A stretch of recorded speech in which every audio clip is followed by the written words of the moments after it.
Los periodistas. El pasado 20 de agosto fue 20 fue. Sí, ¿verdad? Sí. 20 de agosto fue el asesinato de León Trotsky, hace 75 años, un judío, fue, ¿verdad? Trotsky judío, que se vino a vivir a México perseguido por Stalin, la revolución bolchevique, en fin, todas estas cosas, y que después de una serie de acercamientos con gente muy importante de la izquierda mexicana y de este trabajo que hizo el catalán Ramón Mercader, ¿no? Se consigue cumplir la orden que había mandado mucho tiempo antes Stalin a una residencia cuidada, vigilada en Cuernavaca. Precisamente estábamos hablando en el programa pasado de Cuernavaca y de la inseguridad. Desde León Trotsky ya había inseguridad, Manuel. Sí, 75 años. Cambió el escenario de la Rusia, de la URSS, mejor dicho, por la salida de Trotsky, primero, y segundo, se modifica después de la muerte. Algunos grupos se reacomodan en el orden internacional. Trotsky representaba todavía algo en el movimiento bolchevique contra Stalin en aquel momento, ¿no? Pero esto, México, ¿por qué se metió? ¿Por qué elige México Trotsky? ¿Por qué el acercamiento con Siqueiros, con Frida Kahlo, con todo este movimiento de los muralistas, Diego Rivera? Fue un movimiento muy importante que tuvo presencia mundial. Así es. Y Mercader, que es un personaje también interesante. Claro. Mira, lo primero es ubicarte en el escenario de aquella época. Estamos, cuando se produce el asesinato, a unos 2 años de haberse iniciado la Segunda Guerra Mundial. O sea, la guerra está desencadenada. En ese momento, la alianza entre Alemania y Rusia era un hecho que Hitler va a destruir en junio de 1941, cuando sin previa declaración de guerra invade la Unión Soviética y viene la última etapa de la Segunda Guerra Mundial.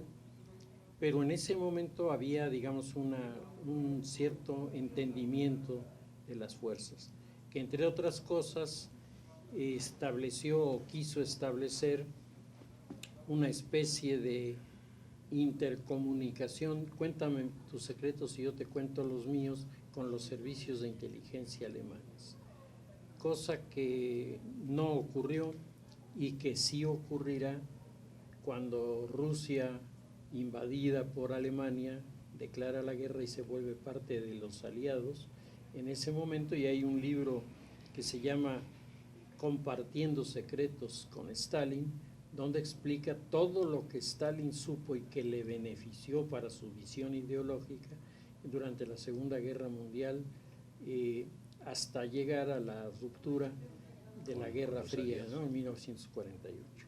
Por lo tanto, tienes un escenario de guerra, un escenario conflictivo, un escenario en el que la figura de Stalin ha comenzado a crecer y ha comenzado a presentarse delante de muchas personas en el mundo como el líder ideal para enfrentar el desafío hitleriano.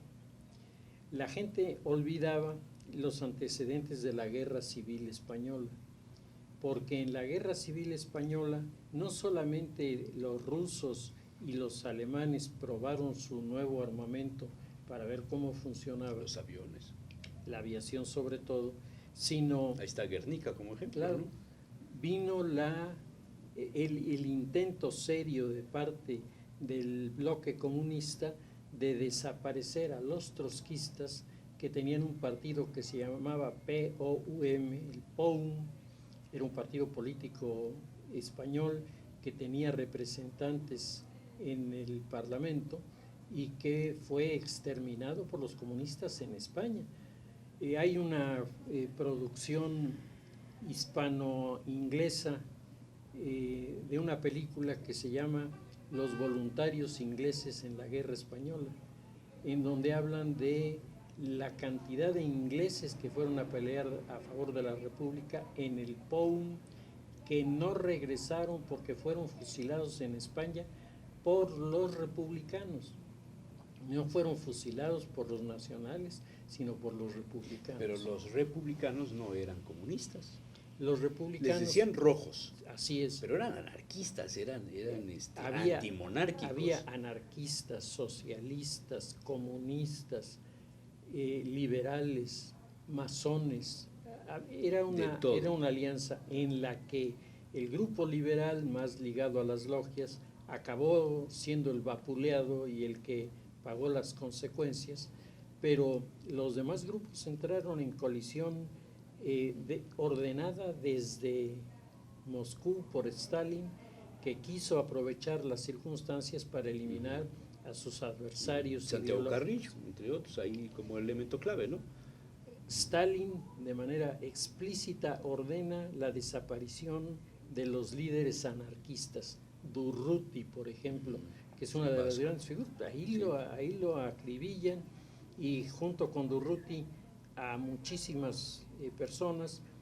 La Legión Abraham Lincoln, que fue el grupo de voluntarios norteamericanos que fueron a pelear con los brigadistas, con las brigadas internacionales, También regresaron creo que 2, todos los demás o se murieron en el Jarama porque los lanzaron a una aventura que no tenía por venir y ahí se quedaron, o bien fueron detenidos, acusados, procesados y desaparecidos en una situación que hace ver desde la Guerra Civil Española las tensiones que Stalin tenía con estos grupos que le eran antagónicos. Pero Trotsky, ¿por qué no tenía identidad con Stalin, o qué es lo que Stalin no veía bien? Bueno, lo que Stalin no vio bien fue que cuando muere Lenin, tú sabes que Lenin muere después de que una judía le da un balazo, que no lo mata el balazo, pero se le produce septicemia, porque el Casimir es introducido al torrente sanguíneo. Y era lana cruda. Y por eso es que viene es un detalle médico interesante ese, sí. Lenin escribe su testamento político y deja como dirigente a Trotsky. Trotsky que era judío. Leo Davidovich Bronstein se llamaba. Trotsky era el creador del Ejército Rojo. Él fue el que enfrentó a los grupos de los rusos blancos, de Kolchak y de los demás generales rusos que se opusieron al comunismo en el primer momento, apoyados por Francia y por Inglaterra, y crearon la guerra civil, que duró 3 años, guerra civil en la que la figura de Trotsky crecerá como la espuma, porque logra victorias muy importantes. Solo fracasa en su intento de aplacar a los polacos. Y entonces, el pueblo más rebelde de todos los conquistados. Así es, entonces envía al mariscal Tukhachevsky, que era un general zarista famoso por su habilidad estratégica, lo envía a tomar la ciudad de Varsovia, y ahí lo enfrenta el general Pilsudski, que era también un viejo oficial del ejército zarista, apoyado por algunos grupos ingleses, algunos grupos alemanes, que refuerzan su ejército, chocan los dos ejércitos, y Tukhachevsky tiene su primera derrota, que lo alejará de los escenarios de triunfo que había venido teniendo, y Polonia rescata su autonomía. Pero Pilsudski, engallado por su triunfo, intenta reconquistar Kiev. La ciudad de Kiev es la capital de Ucrania, que había sido parte del Gran Ducado de Lituania. La milenaria Kiev. Así es, y entonces ciudad de los 1000 años ya. Se lanza a la conquista de Kiev, y el que lo detiene es Trotsky, y ahí lo hace retroceder hasta la frontera, marcando un límite muy claro en el que la figura de Trotsky sigue siendo la más importante.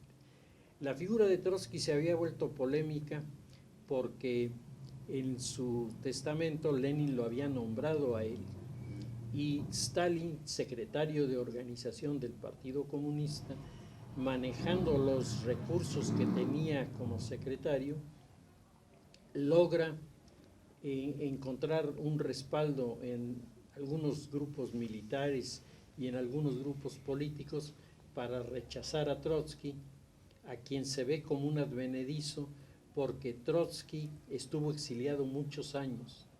Trotsky incluso trabajó como extra en las películas del cine mudo en Nueva York, cuando el cine estaba centrado en Nueva York y no en Hollywood como fue después. Fue de aquí, de Nueva York, de donde se lo llevaron al escenario europeo los que estaban intentando que se hiciera la revolución en Rusia, los alemanes. Se lo llevan a él, se llevan a Lenin, los dejan en la frontera de Finlandia con Rusia y es la entrada de los dos líderes político-militares más interesantes que habían tenido los comunistas. Era la razón por la que había estado fuera, porque había estado exiliado. Stalin maniobra diciendo, este es un oportunista, no estuvo en el momento de la persecución, cuando estuvimos en la cárcel, cuando fuimos a parar a Siberia, él andaba afuera, rodeado de ambientes burgueses, y sobre esta maniobra en donde Stalin es muy capaz de armar una conspiración, de repente la gran figura de la guerra revolucionaria que era Trotsky acaba convertido en un enemigo de la revolución y en un aliado de los burgueses. ¿Y cómo llega a México? La persecución se inicia de manera muy intensa contra los trotskistas, matan al hijo de Trotsky y Stalin manda llamar a Beria, Lavrenti Beria, y le da la instrucción explícita, mata a Trotsky. Entonces Beria llama a Pavel Sudoplatov, que era el líder del Smersh, organismo para perseguir a los enemigos políticos, y le dice a Pavel, quiero muerto a Trotsky. Y Pavel va con David Eitingon, que es el operativo y que había estado en España, y le dice, a ver, ¿a quién conoces? Porque necesitamos eliminar a Trotsky. Entonces se producen dos fenómenos. Primero, los círculos de la izquierda mexicana, en aquella época muy cercanos. ¿En qué época era Cárdenas? A la figura de este poblano. Toledán, No, Gilberto Bosques. Gilberto Bosques, ok. Gilberto Bosques está haciendo una campaña para favorecer el traslado de los españoles republicanos para México, de los campos de concentración en Francia para México. Que llegaron muchos. Así es. Y dentro de estos, Gilberto Bosques, que era bastante más abierto que Vicente Lombardo Toledano en esto, pensó que la figura de Trotsky era una figura muy rescatable de la revolución, por lo tanto habría que sacarlo de este encierro en el que lo estaba metiendo Stalin porque lo iban a matar, y entonces piensa que estableciendo el Atlántico de por medio se va a acabar la persecución.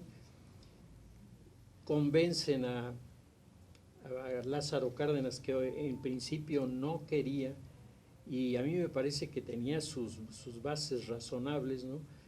O sea, México estaba comprando un pleito de muy buen tamaño, porque una figura tan representativa como de la oposición. De la oposición a Stalin. Te lo traes para acá. Pues eso manda una señal Sí, como un asilado político, Claro, ¿no? Narciso Bassols, por ejemplo, no estaba de acuerdo en que esto se hiciera porque él, que estaba metido en los escenarios internacionales, era el embajador de México en la Gran Bretaña, pues sabía que el escenario se estaba complicando y sin embargo insistieron y le abren la puerta a León Trotsky.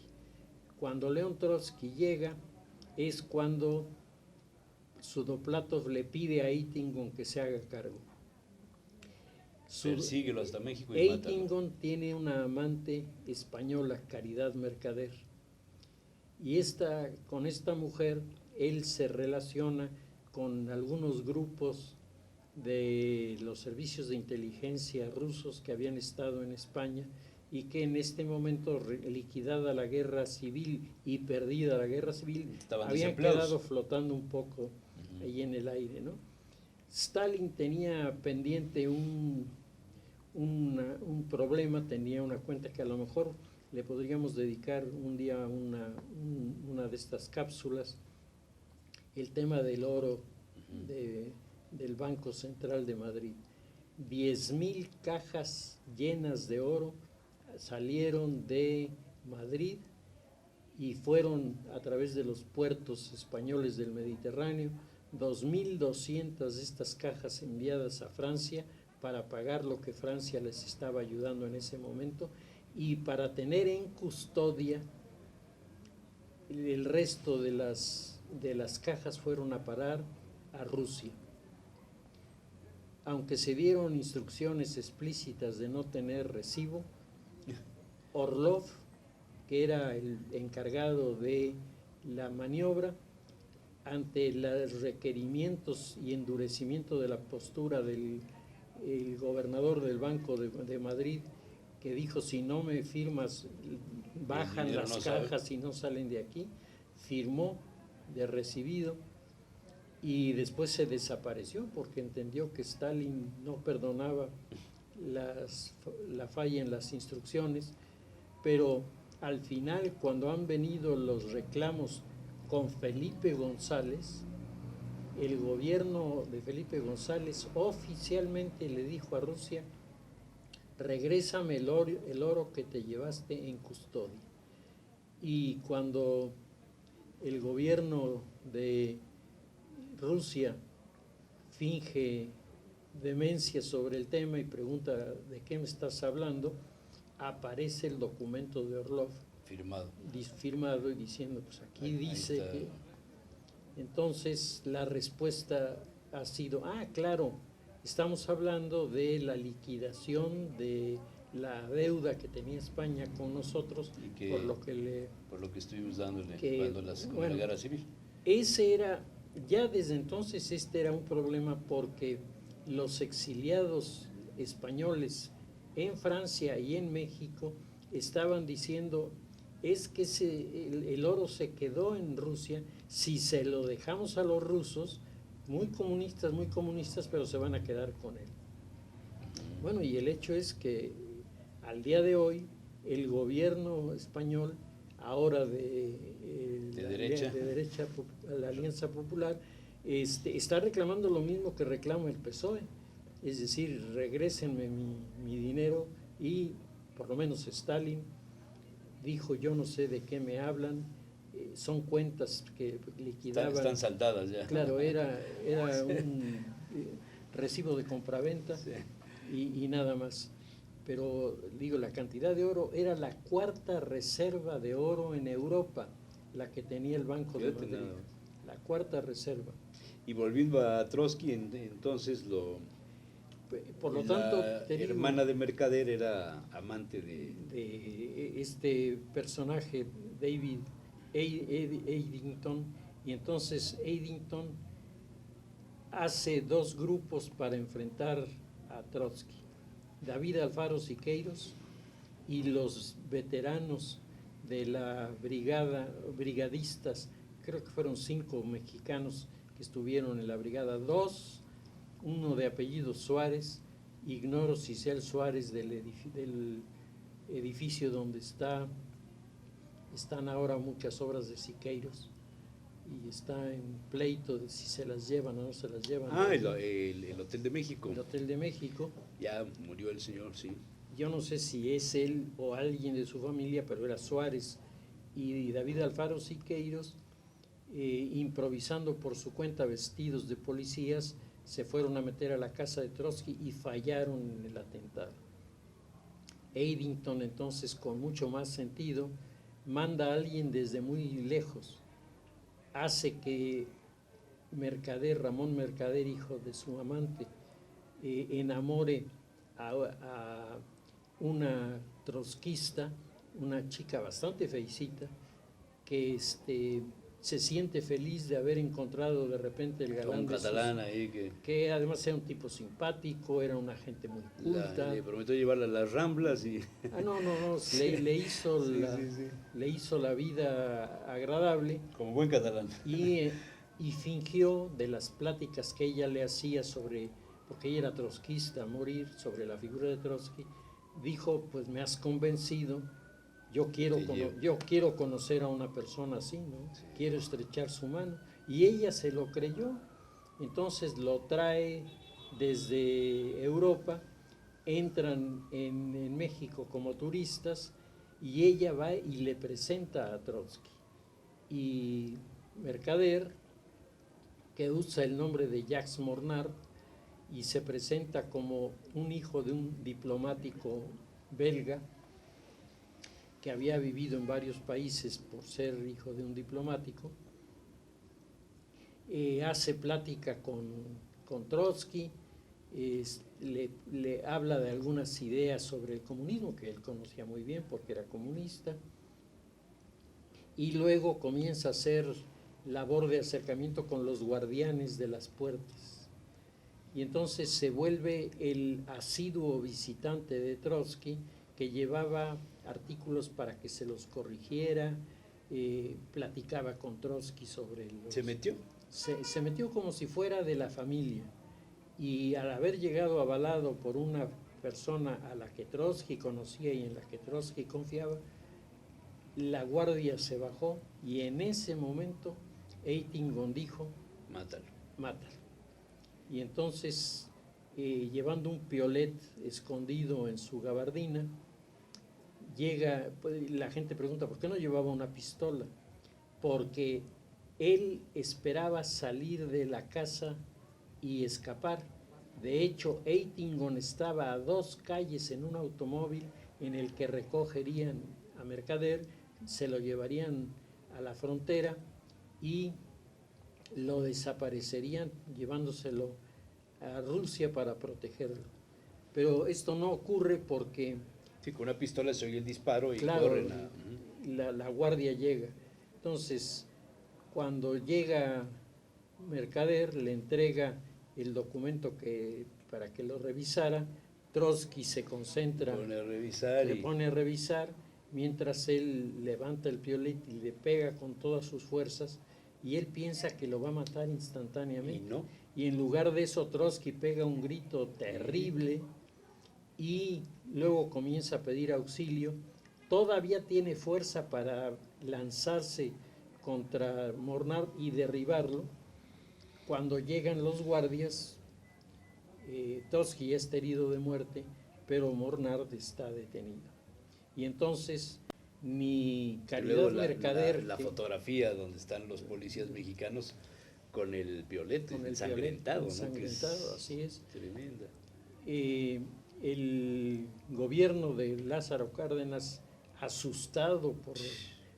Tú te puedes imaginar lo que significaba. Imagínate nada más eso. En estos conflictos ideológicos en los que además el grupo de Cuauhtémoc, de Lázaro quedaba en primerísimo lugar. No había mucho a quien echarle la culpa de muchas cosas, entre otras una seguridad muy deficiente, porque se habían pasado por encima de toda una serie de previsiones, menos la de la infiltración. Es decir, Sí, para llegar a la casa de Trotsky había que pasar varias puertas de seguridad, les llamarían hoy día, así ¿no? es, de acero, y cada una con su guardián.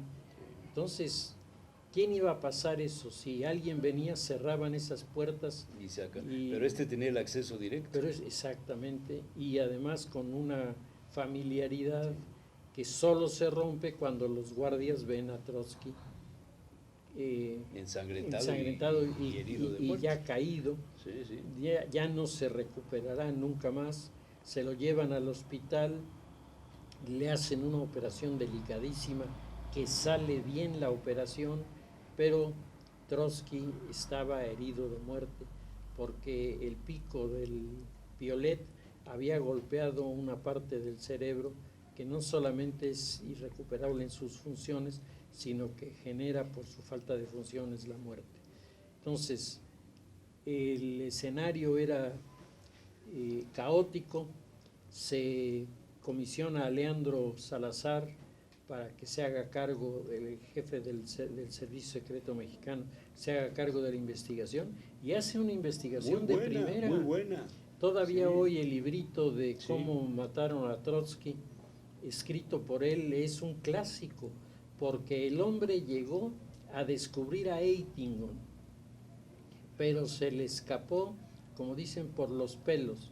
Estuvo a punto de ser capturado Eitingon, que gracias a su sentido sobre la seguridad, se dio cuenta de que se estaba arriesgando demasiado al permanecer en la Ciudad de México, y se fue hacia la frontera. Cuando llegaron los agentes a detenerlo, ya el hombre no estaba.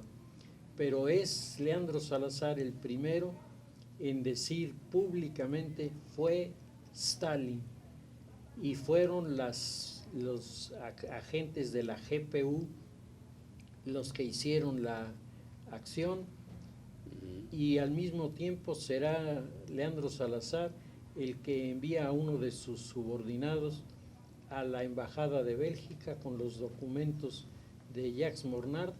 En 24 horas los belgas destruyen la coartada también ensayada por Mornard de que era hijo de un diplomático. Se demuestra que todo era falso, y en ese momento él reconoce que es español, es catalán, es hijo de la señora Mercader, y que lo que nunca dice es por qué mató a Trotsky. Nunca dice por qué mató a Trotsky. Insinuó que tenían diferencias doctrinarias, pero nada que explicara por qué había actuado. Asume la culpa, pero Así no es. involucra Y a 20 años se queda en la cárcel. En esos 20 años la GPU intenta un proyecto para liberarlo, la Operación Gnomo, que consistía en que él iba a fingir que tenía un ataque de apendicitis, y los guardianes, sus custodios, lo meterían en una ambulancia. La ambulancia sería emboscada, todo preparado, sacarían a Mercader, se lo llevaban y no lo volvían a ver. Uno de los guardianes pensó que iba a tener mejores resultados en muchos sentidos si denunciaba el asunto, lo denuncia, y ¿cómo estaría operando la red de la GPU que Mercader se enteró de la traición? De que el asunto ya y que a lo mejor aprovechaban para eliminarlo a él, y de hecho quitarse un problema político en este país. Entonces él no fingió estar enfermo, y luego le manda una carta a su madre en donde en clave le dice que el asunto había fracasado porque uno de los custodios había fallado, y entonces se queda ya sin tener ningún intento de escape hasta cumplir los 20 años. A mí me tocó el día de la salida de Mercader. No quiso hablar con la prensa, no quiso hablar con nadie. Saliendo tomó un automóvil, un taxi, y se fue a la central del aeropuerto en la Ciudad de México y sacó un boleto para Checoslovaquia, para Praga. viajó México-Praga, permaneció en Praga 1 o 2 semanas y viaja de Praga a Rusia, en donde es recibido Como héroe. como héroe. De hecho, se emite una estampilla de correo con su imagen como uno de los héroes de la patria. El estalinismo ya había muerto. Khrushchev no simpatizaba mucho con estas situaciones, ni tampoco mucho con el trotskismo. Y entonces, cuando le proponen darle una condecoración, Khrushchev se niega. Dice que desafortunadamente el camarada es parte de las experiencias stalinistas con las que él no estuvo de acuerdo, por lo tanto no acepta. No se la da. Se queda a vivir un tiempo en Rusia, le toca la llegada al poder de Brezhnev y Brezhnev sí le da la condecoración. Ya con la condecoración, él se casa en Rusia, tiene hijos en Rusia y luego viaja con la familia a La Habana con Fidel Castro. Fidel Castro lo recibe como un héroe, lo trata muy bien y de hecho le da un trabajo dentro del Partido Comunista en el que permanecerá hasta su muerte. Hoy su tumba se encuentra en La Habana y en Rusia hay gente que sigue siendo admiradora de este hombre, pero hay muchos, incluso comunistas, que lo reprueban como uno de los instrumentos de la dictadura staliniana. Entonces el escenario es un escenario complejísimo y cuando hablamos de México más complejo todavía, ¿no?